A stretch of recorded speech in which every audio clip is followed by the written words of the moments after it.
പ്രിയമുള്ള മുത്തുമോമിനീങ്ങളെ, ഇന്നത്തെ ക്ലാസ്സിലൂടെ അത്ഭുതകരമായ വീര്യം കൂടിയ പവർഫുള്ളായ ഒരു സ്വലാത്ത് നമുക്ക് പരിചയപ്പെടാം.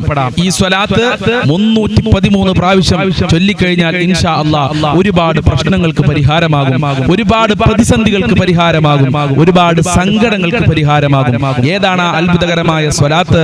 സ്വലാത്ത് ചൊല്ലുമ്പോൾ ശ്രദ്ധിക്കേണ്ട മര്യാദകൾ എന്തൊക്കെയാണെന്ന് ഇന്നത്തെ ക്ലാസ്സിലൂടെ വിശദമായി നമുക്ക് പഠിക്കാം. അല്ലാഹു തൗഫീഖ് നൽകട്ടെ. അസ്സലാമു അലൈക്കും വറഹ്മത്തുള്ളാഹി വബറകാതുഹു.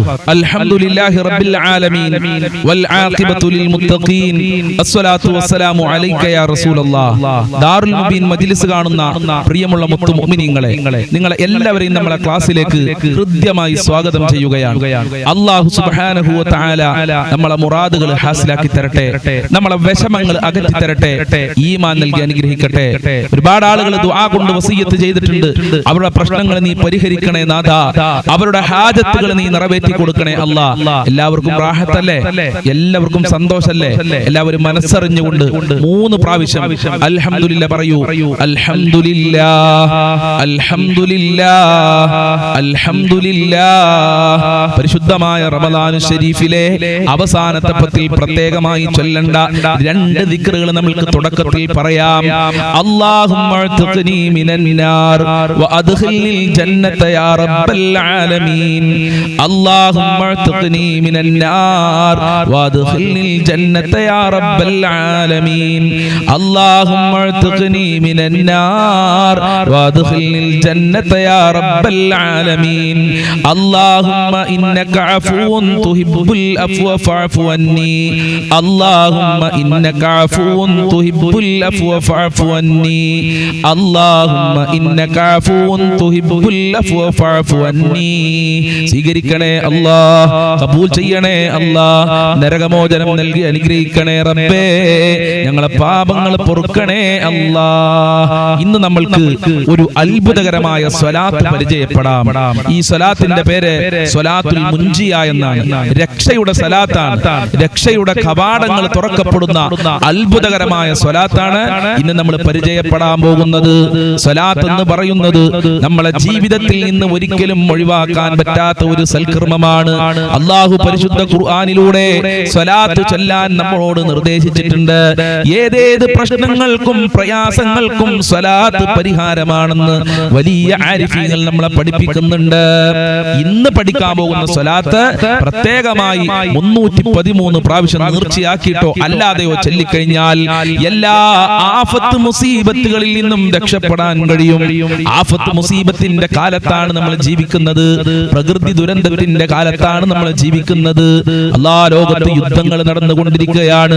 അമേരിക്കയും ഇസ്രായേലും അതുപോലെ തന്നെ ഇറാനും ഒക്കെ ഭീകരമായ യുദ്ധങ്ങൾ നടത്തിക്കൊണ്ടിരിക്കുകയാണ്.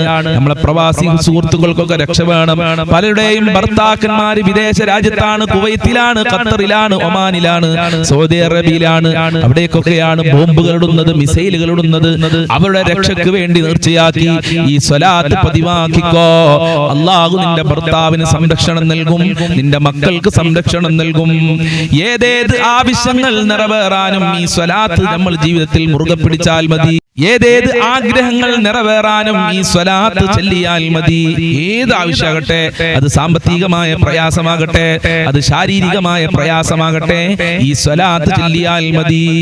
അതുപോലെ തന്നെ നമ്മൾ ഒരുപാട് തെറ്റുകുറ്റങ്ങൾ ചെയ്ത പാവപ്പെട്ട അടിയാറുകളാണ്.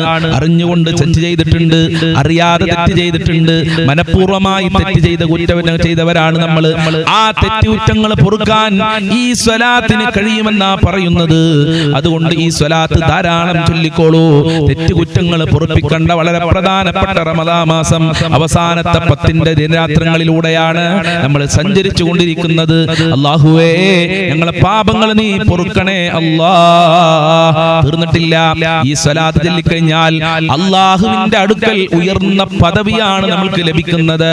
ഇവിടെ പദവി കിട്ടിയാൽ എന്താ, ഇവിടെ പദവി കിട്ടിയില്ലെങ്കിൽ എന്താ, ഇവിടെ നിസ്സാരപ്പെടുത്തിയാൽ എന്താ, അല്ലാഹുവിന്റെ മുമ്പിലാണ് രക്ഷപ്പെടേണ്ടത്. രക്ഷപ്പെടേണ്ടത്, അള്ളാന്റെ മുമ്പിലാണ് സ്ഥാനങ്ങൾ ലഭിക്കേണ്ടത്, സ്വർഗത്തിലാണ് ഉന്നതമായ സ്ഥാനം നമ്മൾക്ക് ലഭിക്കേണ്ടത്. അതിന് ഈ സ്വലാത്ത് ജീവിതത്തിൽ പതിവാക്കുക. അള്ളാഹു പതിവാക്കാനുള്ള തൗഫീഖ് നൽകട്ടെ. ഖൈറിന്റെ, രക്ഷയുടെ, നന്മയുടെ കവാടങ്ങൾ നമ്മളെ ജീവിതത്തിലേക്ക്, നമ്മളെ വീട്ടിലേക്ക്, നമ്മളെ ജോലിയിലേക്ക് അള്ളാഹു തുറന്നു നൽകും. ഈ സ്വലാത്ത് മുറുകെ പിടിച്ചാൽ. ഏതാണ് ആ സ്വലാത്തല്ലേ? എല്ലാവരും അത് കേൾക്കാനാണ് പ്രതീക്ഷിച്ചു കൊണ്ടിരിക്കുന്നത്. എല്ലാവരും സ്ക്രീനിലേക്ക് നോക്കിക്കോളൂ. അല്ലാഹുമ്മ സ്വല്ലി അലാ സയ്യിദിനാ മുഹമ്മദിൻ സ്വലാത്തൻ തുൻജീനാ ബിഹാ മിൻ ജമീഇൽ അഹ്വാലി വൽ ആഫാത്ത് വതഖ്ലീലനാ ബിഹാ ജമീഅൽ ഹജാത് വതുദഖിറുനാ ബിഹാ മിൻ ജമീഇസ് സയ്യിആത് വതർഫഉനാ ബിഹാ ഇൻദക അഅലad ദറജാത് വതുബല്ലിഗുനാ ബിഹാ അക്സൽ ഗായാതി മിൻ ജമീഇൽ ഖൈറാത്തി ഫിൽ ഹയാതി വബഅദൽ മമാത്.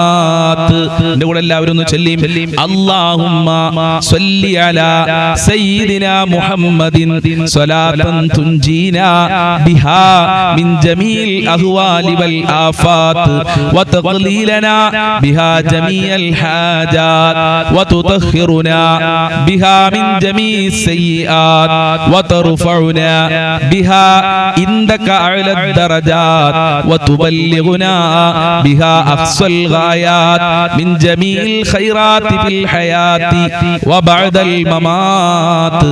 ഇതാണ് അത്ഭുതകരമായ സ്വലാത്ത്. ഇത് ജീവിതത്തിൽ മുറുകെ പിടിച്ചോ. അല്ലാഹുവേ, ഈ സ്വലാത്തിന്റെ ബറക്കത്ത് കൊണ്ട് ഞങ്ങളെ കഷ്ടപ്പാടുകൾ നീ അകറ്റി തരണേ അല്ലാ. ഈമാൻ നൽകി അനുഗ്രഹിക്കണേ അല്ലാ. ജീവിതത്തിൽ സന്തോഷം നൽകണേ അല്ലാ. ഈ സ്വലാത്ത് ചെല്ലുമ്പോ എങ്ങനെങ്കിലും സ്വലാത്ത് ചൊല്ലിക്കഴിഞ്ഞാൽ പ്രിയമുള്ളവരെ ഫലം ലഭിച്ചോളുന്നില്ല. സ്വലാത്താണ് ഹബീബായ തങ്ങളുടെ മേൽ നമ്മൾ സ്വലാത്ത് ചൊല്ലിയാണ്. നമ്മൾ സ്വലാത്ത് ചൊല്ലുമ്പോ അത് അല്ലാഹു കാണും, അല്ലാഹുവിന്റെ റസൂല് കാണും. അപ്പൊ അതിന് ചില മര്യാദകളുണ്ട്. ഒന്നാമത്തെ മര്യാദ നല്ല ഇഖ്ലാസ് വേണം. നിഷ്കളങ്ക മനസ്സോടെ, കറകളഞ്ഞ മനസ്സോടെയാണ് സ്വലാത്ത് ചൊല്ലേണ്ടത്. ലോകമാന്യത്തോടെ 10 ആളുകൾ കാണണമെന്ന നിലക്കല്ല സ്വലാത്ത് ചൊല്ലേണ്ടത്. നല്ല ഇഖ്ലാസോടെ സ്വലാത്ത് ചൊല്ലുക. സ്വലാത്തിലേക്ക് പ്രവേശിക്കുന്നതിന് മുമ്പ് ശരീരമൊക്കെ ഒന്ന് വൃത്തിയാക്കുക, പ്രത്യേകിച്ച് വുളു എടുക്കുക. അത് വളരെ പ്രധാനപ്പെട്ടതാണ്. അതുപോലെ തന്നെ നല്ല കാര്യമല്ലേ സ്വലാത്ത് ചൊല്ലല്. ഖിബലയിലേക്ക് തിരിഞ്ഞു നിൽക്കണം. നബി സല്ലല്ലാഹു അലൈഹി വസല്ലമ തങ്ങളുടെ മഹത്വം നമ്മളെ ഖൽബിലേക്ക് കൊണ്ടുവരണം. എന്റെ ഹബീബാണ്, അത് ലോകത്തിന്റെ നേതാവാണ്, അല്ലാഹുവിന്റെ റസൂലാണ് എന്നുള്ള ആ മഹത്വം നമ്മളെ ഖൽബിലേക്ക് കൊണ്ടുവരണം. അല്ലാഹു പടച്ചവരിൽ വെച്ച് ഏറ്റവും ശ്രേഷ്ഠ നബിയാണ് എന്ന ഒരു ചിന്ത നമ്മളെ ഖൽബിൽ ഉണ്ടാകണം. അങ്ങനെയാണ് സ്വലാത്ത് ചൊല്ലേണ്ടത്. എന്നാൽ നമുക്ക് നബിനെ കാണാൻ കഴിയും. അല്ലാഹു മുത്തുനബിയെ കാണുന്നവരുടെ കൂട്ടത്തിൽ നമ്മയൊക്കെ ഉൾപ്പെടുത്തി തരട്ടെ. അതുപോലെ തുടർച്ചയായി സ്വലാത്ത് ചൊല്ലണം. ആദ്യം 10 സ്വലാത്ത് ചൊല്ലി, പിന്നെ സംസാരിച്ചു, പിന്നെ 10 സ്വലാത്ത് ചൊല്ലി, പിന്നെ നാട്ടുവർത്താനം പറഞ്ഞു. അങ്ങനെയല്ല സ്വലാത്ത് ചൊല്ലേണ്ടത്. തുടർച്ചയായി 313 പ്രാവശ്യം ചൊല്ലിക്കോ, ഫലം കാണാതിരിക്കില്ല. അതുപോലെ തന്നെ സ്വലാത്ത് നമ്മൾ ചെല്ലുന്നത് നല്ല വസ്ത്രം ധരിക്കുക, അതുപോലെ സുഗന്ധങ്ങൾ ഉപയോഗിക്കുക. അതുപോലെ തന്നെ സ്വലാത്ത് ചൊല്ലിക്കഴിഞ്ഞാൽ പ്രാർത്ഥിക്കുക. പ്രാർത്ഥിക്കാതെ തന്നെ നമ്മളെ ഫലം, നമ്മളുടെ ഉദ്ദേശങ്ങൾ അല്ലാഹു നിറവേറ്റി തരും. എന്നാലും ബറക്കത്തിന് വേണ്ടി ഒന്ന് പ്രാർത്ഥിക്കുക. എങ്ങനെ പ്രാർത്ഥിക്കേണ്ടത്? അല്ലാഹുവേ, ഞാൻ ഈ ചൊല്ലിയ സ്വലാത്തിന്റെ ബറക്കത്ത് കൊണ്ട്, സ്വലാത്തുൽ മുൻജിയുടെ ബറക്കത്ത് കൊണ്ട് എന്റെ കഷ്ടപ്പാടുകൾ അകറ്റി തരണേ. അങ്ങനെ ബറക്കത്ത് കൊണ്ട്, ഞാൻ ചൊല്ലിയ സ്വലാത്തിന്റെ ബറക്കത്ത് കൊണ്ട് മക്കളെ നൽകണേ. ഞാൻ ഈ ചൊല്ലിയ സ്വലാത്തിന്റെ ബറക്കത്ത് കൊണ്ട് നല്ല ജോലി നൽകണേ. അങ്ങനെ ഈ സ്വലാത്തിന്റെ ബറക്കത്ത് കൊണ്ട് എന്ന് പറഞ്ഞിട്ട് നമ്മൾ ആവശ്യങ്ങൾ അല്ലാഹുവിനോട് പറയും. ഇൻഷാ അല്ലാഹ് അല്ലാഹു സുബ്ഹാനഹു വ തആല നിറവേറ്റി തരാതിരിക്കില്ല. അല്ലാഹുവേ, ഞങ്ങളെ എല്ലാ പ്രയാസങ്ങളും നീ അകറ്റി തരണേ അല്ലാ. കഷ്ടപ്പാടുകൾ അകറ്റി തരണേ അല്ലാ. ഈമാൻ നൽകി അനുഗ്രഹിക്കണേ അല്ലാ. ഞങ്ങളെ ദുഃഖങ്ങൾ അകറ്റി തരണേ അല്ലാ. സത്യവിശ്വാസികളിൽ പാപികളായ, ദോഷികളായ ഞങ്ങളെ ഉൾപ്പെടുത്തണേ അല്ലാ. ആയിരക്കണക്കിന്, ലക്ഷക്കണക്കിന്, കോടിക്കണക്കിന് ആളുകൾക്ക് നരകമോചനം നൽകുമ്പോ ആ കൂട്ടത്തിൽ ഞങ്ങളെയും ഉൾപ്പെടുത്തണേ അല്ലാ. ഇൻഷാ അല്ലാഹ് എല്ലാ ദിവസവും രാവിലെ 6 മണിക്ക് നമ്മളെ ചാനൽ വിശാലമായ ദിക്ർ ദുആ മജ്ലിസ് നടക്കാറുണ്ട്. ഒരുപാട് ആളുകൾക്ക് ആ മജ്ലിസ് കൊണ്ട് സന്തോഷവും സമാധാനവും ലഭിക്കുന്നു. ഒരുപാട് ആളുകൾ ടെൻഷൻ മാറുന്നുണ്ട്. ഇൻഷാ അല്ലാഹ് നിങ്ങളും ആ മജ്ലിസിൽ പങ്കെടുക്കുക, ജീവിതത്തിൽ ഉപയോഗപ്പെടുത്തുക, ഫലം ഉണ്ടാവും. അല്ലാഹു അനുഗ്രഹിക്കട്ടെ. അസ്സലാമു അലൈക്കും വറഹ്മത്തുള്ളാഹി വബറകാതുഹു.